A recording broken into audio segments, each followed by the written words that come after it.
There's a moment. It happens about 30 seconds after you sin. The high of the temptation fades. The act is over. And then it hits you, that cold drop in your stomach, the voice in your head that says, there you go again. Same sin, same failure, same you. And then comes the whisper, the one that sounds so much like wisdom, but is actually the most dangerous lie in your spiritual life. It says, you can't pray right now. Not after what you just did.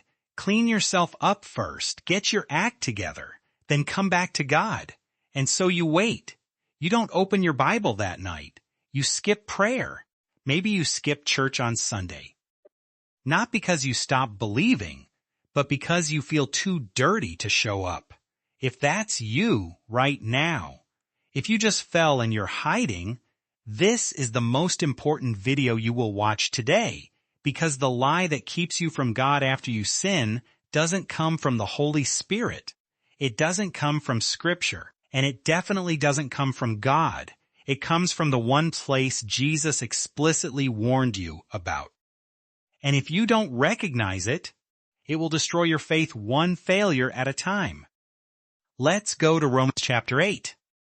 Therefore, there is now no condemnation for those who are in Christ Jesus. We've heard this verse 1,000 times. It's on coffee mugs and wall art and Instagram posts. We nod at it and move on. But if we actually understood the Greek in this verse, it would change how we respond to our own sin for the rest of our lives. The word condemnation here is katakrima in Greek. And this is not the word for feeling guilty. It's not the word for conviction. It's a judicial term, a legal verdict. It means the sentence has been handed down, the gavel has fallen, the punishment has been decided, and Paul says there is no katakrima, not less katakrima, not katakrima delayed while you clean yourself up. No, none, zero. The courtroom is empty, the case is closed, the judge has already ruled, but here's what the enemy does. And make no mistake, this is spiritual warfare. Satan cannot undo your salvation. He cannot snatch you out of the Father's hand. So instead, he does something far more subtle and far more devastating. He convinces you that your sin has created distance between you and God, and that you need to close that distance before you can come back. He takes the katakrima that Jesus already took and whispers it back into your ear. You're condemned. You're guilty. You can't approach the throne yet. You need to feel bad enough first. You need to punish yourself a little. And we believe it. We believe the lie that our shame is more powerful than the blood of Christ. In Romans 8:34, Paul asks, who then is the one who condemns? And he answers, no one. Christ Jesus who died, more than that, who was raised to life, is at the right hand of God and is also interceding for us. Let that sink in. Right now, in this moment, as you're watching this video feeling guilty about what you did last night or last week or 5 minutes ago, Jesus is not standing over you with arms crossed, shaking his head, waiting for you to grovel enough. He is sitting at the right hand of the Father, and he is interceding for you. He is speaking on your behalf. The one who has the right to condemn you is the one refusing to do it. So let's talk about the difference between conviction and condemnation, because this is where most Christians get completely tangled up. Conviction is from the Holy Spirit. It says, what you did was wrong, but I love you, and my grace is sufficient. Come to me, right now. Don't wait. Don't clean up.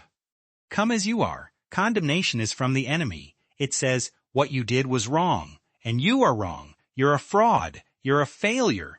Stay away from God until you fix this. You don't deserve to pray.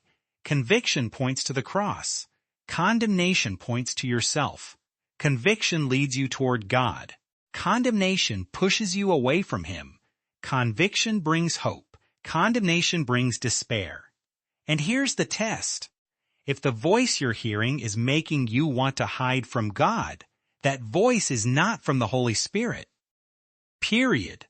The Holy Spirit doesn't drive you away from the Father. He drives you toward Him, always. Hebrews 4:16 says, "Let us then approach God's throne of grace with confidence, so that we may receive mercy and find grace to help us in our time of need." Not approach when you've cleaned yourself up. Not approach once you've felt bad enough. Not approach after a 3-day waiting period. Approach with confidence, right now, in your time of need. And when is your time of need? The moment after you sin. In 1 John 1:9, there's a promise. If we confess our sins, He is faithful and just and will forgive us our sins and purify us from all unrighteousness. The Greek word for confess is homologeo. Homo, same, logio, to speak, to say the same thing. To agree. Confession is not groveling. It's not self-punishment. It's not feeling bad enough to earn forgiveness. It's simply agreeing with God about what happened. God, that was sin. You're right. I was wrong. Thank you that Jesus already paid for it. That's it. That's confession. And the moment you say it, 1 John 1:9 says He forgives you. Not might, not maybe, not if He feels like it. He is faithful. He is just. He will forgive. The lie tells you to wait. The scripture tells you to run. So here's what I want you to do. Not tomorrow. Not next week. Right now. The moment this video ends, pray. Not a long prayer. Not an eloquent prayer. Just this. God, I sinned. I'm not hiding. I'm not waiting. I'm coming to you right now because Jesus already paid for this.